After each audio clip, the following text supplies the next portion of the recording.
Beyond how we are today. Will we have the same things in the future that we have now? What problems will we face in the future? It can be personal, financial, or political. How can we prepare ourselves for that? Astrology is not a solution for that. But people are interested to know what will happen 20 years down the line. If we know that, we can educate ourselves and invest accordingly. We can take care of our health accordingly. For all of this, future predictions are important. But in this book, Same as Ever by Morgan Housel, it is said that to predict the future you have to know the past. If we know the past, we will know certain important things. Certain things will never change. It stays the same as ever. What are the new things?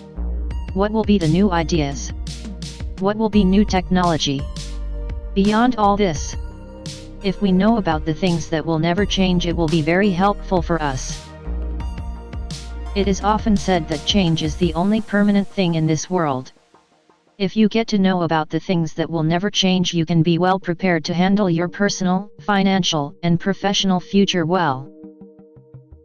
What are things you should be prepared for? What are the things that have remained unchanged over time? Let's see. Can we avoid all the risks in our life? How can we prepare ourselves for the risk? Risk is nothing but not preparing for something. There were many dangers for humans centuries ago. It could be through animals in the forest or the virus in the water. As diseases were more, humans heard about more deaths in their lifetime. Everyone had more diseases, as this was very common. The spread of a new virus wasn't new to them. But we have improved a lot medically over the years. We have improved the quality of water. We have found out methods for harvesting our food, as we were in a sophisticated space. The spread of a new virus made headlines. We had questions on how we would survive that. We took all the precautions to avoid the risk. But we were not ready for something like COVID because we didn't anticipate that. There is risk in the things that we don't think about, as we are not prepared for that. Japan is always prepared for earthquakes, so it is not headlines for them. But we give more importance to earthquake if it occurs, as it doesn't occur frequently. This difference is there in business and personal relationship as well. When are not prepared for that one unexpected thing, the risk will be more. Houdini was an amateur boxer. He had something interesting up his sleeve. He would call a person on stage and ask that person to punch his stomach.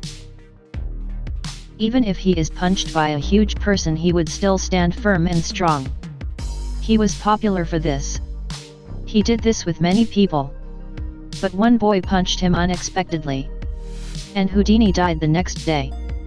He had been punched many times before, and this guy didn't have extra power. But the difference was he was always prepared before someone punched him. Holding his breath, tightening his muscles. He was prepared for all this. This happened without him being prepared. It was a surprise attack. As he was not prepared, it became fatal.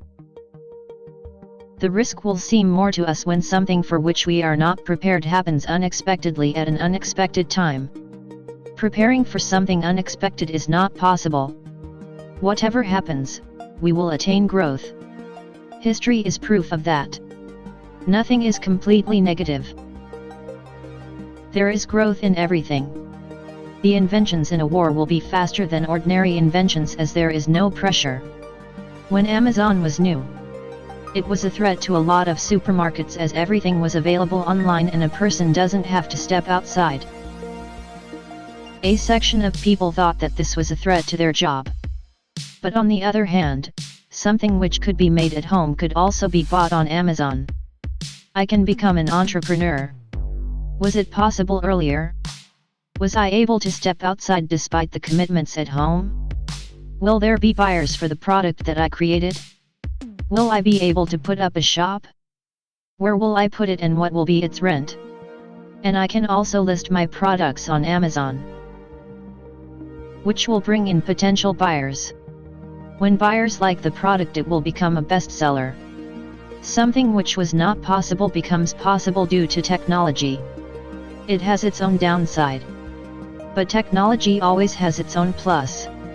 If you want to sell your product on Amazon, how to list a product, how to turn it into a bestseller, how to promote that product, how should the product branding be, how should the description and other details be to make the selling easier. You can learn all this in Amazon's 3-day business training program. Already 1 lakh and people have benefited through this course. The entire course is in Tamil. You can take up this course from anywhere.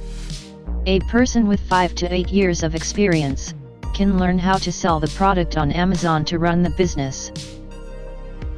Suppose you are selling a product on Amazon, or if you are planning to sell a product, how to do it effectively. If you have doubts regarding growth of your business, you can attend Amazon's 3-day business training program. A tutor with 5 to 8 years experience will guide you through this. 1 lakh and people have already attended this course. It has good ratings. You can check the ratings, and if you want to learn, this course is offered for 499 rupees. But if you opt for this course through our link, you can learn at just 99 rupees. In 3 days, you can learn how to sell your product on Amazon and make it a bestseller. Learn the nuances of branding and how Amazon works. You have options for all of these. The link for that is given in the description. When we haven't met with an accident in our life, we will feel that the probability is less. But just like COVID, when something unexpected happens, the repercussions will be more.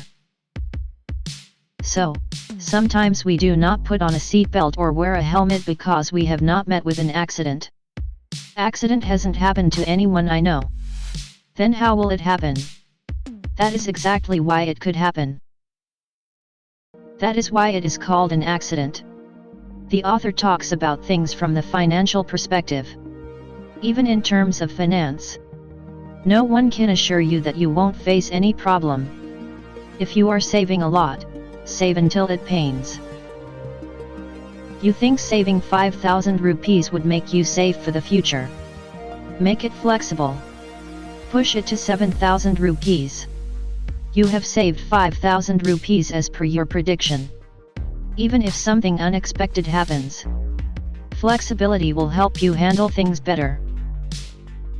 In any phase of our life, if something bad happens, it won't reach our ears, because we would be oblivious to it.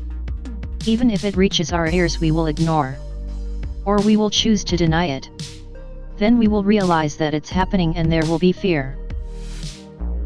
And we choose to accept that it happened because of the fear. After acceptance, we will feel that it is always going to be like this. Let's take love failure for example. There was no signal of dislike. Then we will ignore and then deny the signs.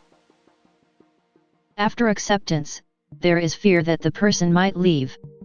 Then you will feel that love is a waste and no one can be trusted. But if in case love works out again, we won't anticipate another disappointment. We won't notice the good people. We won't notice the love. Then there is a denial. You will be firm that nothing good will ever happen to you. So, you won't accept and deny it. After a point, we start believing that the other person loves us and that the relationship might work out. Then we believe that the person will be with us forever. We believe that the relationship is permanent and that we have to put up with each other's positives and negatives. This is a circle which happens in business, personal life and relationships. When we hear something new for the first time, either we will be living in oblivion. We will ignore it and deny it. Then comes panic and acceptance. Then we will accept it as permanent and be stuck in this circle. We can never avoid the circle even if we want to. This is how even economies work. Only when something goes wrong, we realize that we are not prepared for it and that it is hurting for us. This leads to panic mode and stress. Then we will stop procrastination and put an effort to do something. During the World War in 1939, the proceedings were very slow at the beginning, but it ended up with a nuclear weapon. How was it discovered? Because there was an incentive to it. When there is an incentive for something, we will work hard. That is possible only when we are under stress. There is economic instability. To bring instability, we keep going. This is the economic cycle. The top and the bottom are not permanent. The travel is permanent. Some people will take those risks. Some people won't. Look at Elon Musk. He talks about colonizing Mars. But sometimes his tweets don't seem sensible. Same for Einstein, who had a world of knowledge, but was also interested in sorcery. How can someone follow two contrasting things? Despite the worldly knowledge, this is quite shocking. A mind which thinks of one crazy thing can think of another crazy thing. Such a mind can be crazy in both a good and a bad thing. These crazy minds exist because they don't work like ordinary minds. While talking about Bill Gates, we talk about his growth and his wealth. But he used to be fearful that he might not have money to pay the employees. How can such a talented person have such a pessimistic thinking? But short-term pessimists can be long-term optimists. Sometimes you have to be pessimistic in order to sustain your optimism. With regard to business or relationship, we know that we admire a person for something, but they may have other traits which is their whole package. This applies to even the career that we choose. The job that we do will not have only perks. It has its own negativity, and when we accept this as a package, life goes well, or else we will always be unhappy. And when you are unhappy, things won't work out. Our grandparents and parents have a big question. They didn't have the things that we are enjoying now, but they were very happy and peaceful. But we seem to be a confused generation for them. In the 1950s, America was in a bad economic situation. But everyone today feels that those were good old times. When we have everything, we should be happy. If we are not able to, what is stopping us? What drives us is not desire but envy. Suppose you reside in a house near the hill. You are unaware of what is happening in the outside world, because you have nothing to compare your life with. There is nothing to measure with. But suppose you are living in a city and working or studying. If you get to know that someone in their 30s is earning a particular salary in a particular company, for a certain experience, the fact that you are not getting that salary for that same experience in that same company will be a problem for you. Our happiness not only depends on us. We compare it with another person. That's how it has always been. Let's consider a local news channel or a radio station. Let's consider a college radio station. It can report only certain information along with a few issues. Suppose there is a radio station for 100 colleges, many things can go wrong which will be reported. The problems will increase as the coverage extends throughout the world. Because the population is more. It's not just 1 out of 10 people dying. It's 10,000 out of 10 crores. The only thing that will come to our mind is 10,000 deaths and not the population. Constantly we are fed with news which handles a large number of people. We feel that something is happening all the time. But in contrast, people not dying and living happily, even without buying a house. As such things won't get reported. Our mind going into pessimist thinking becomes very common. I have a lot to talk about this book. I can't explain a lot of things like he did, like why things backfire though we don't want it to happen. I think this is one of the most interesting books.